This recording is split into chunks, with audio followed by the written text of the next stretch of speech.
In this very serious period, I took the decision to speak to Parliament in Congress, both houses of Parliament in Congress, to mark our national unity in the face of this abominable act and to respond with cold determination to the ignoble act, the horrible act which targeted our country last Friday.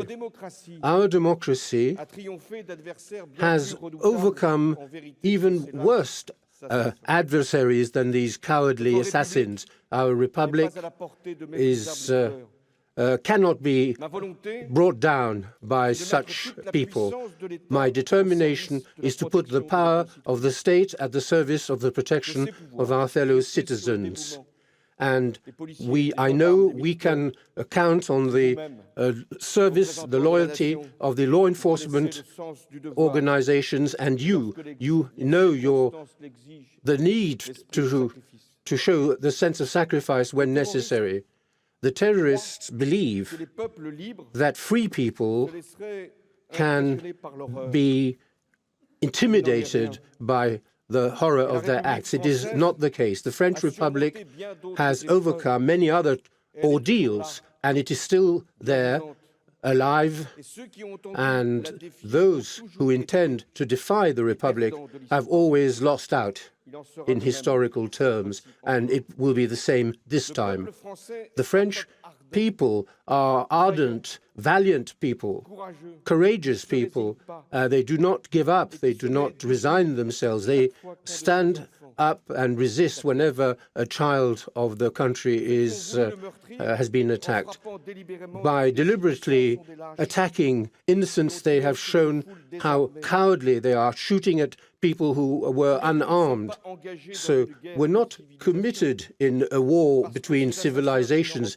These assassins don't represent a civilization. We're at war against jihadist terrorism, which threatens the whole of the world, and not only France. In this war, which began several years ago, we are fully aware of the fact that it will take time and it will require patience, and because of the tough challenge ahead of us. The enemy uses the most vile methods to kill, but they cannot get away with it. And I will be even more specific. They are not out of our reach. So in this very difficult period, in these very difficult times for our fellow citizens who have felt the horror, they must stay calm. They must keep calm. And once again, I call on all our fellow countrymen, all our compatriots, to show the virtues that we are proud of: perseverance, unity, lucidity, and dignity. Today, our country is mourning. We are thinking of those innocent people who died in the streets of Paris and in the suburbs. We're thinking of their families who are suffering the most inconsolable pain, and we're thinking of the hundreds of young people and young boys and girls, young men and women who were injured and traumatized by this terrible attack. Some of them, at this very moment, are still fighting for survival. They're still fighting for their lives.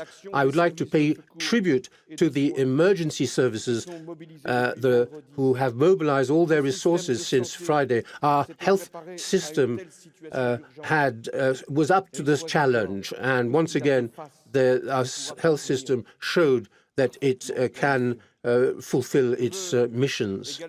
I would also like to pay tribute to the law enforcement organizations who are fully committed to ensuring the security of French citizens. Once again, they have shown courage.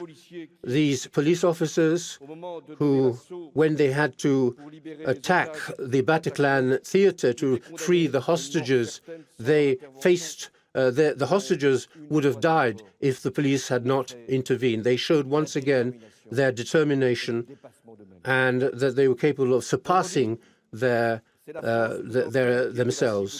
France, the whole of France, was the target of terrorists. France loves life, sport, culture.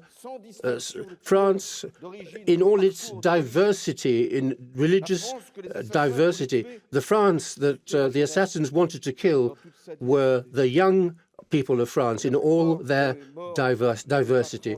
And most of those who died were under 30. Mathias, Cantia, Nick, Jamela, Valentin, and the others. What was the crime that they had committed? Their crime was being alive, simply being alive. And the terrorists were aiming at a France that is open to the world.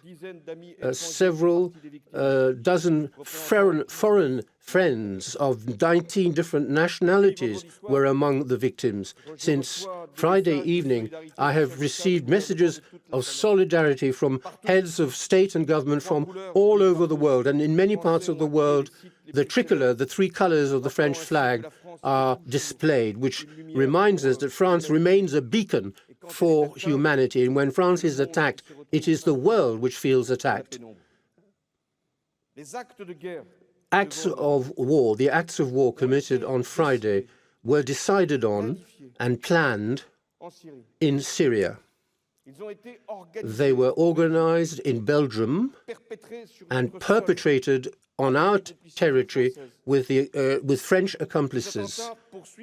These attacks had one specific objective: to make people, to instill fear in people and to divide us and to put pressure on us to prevent us in the Middle East from fighting against terrorism.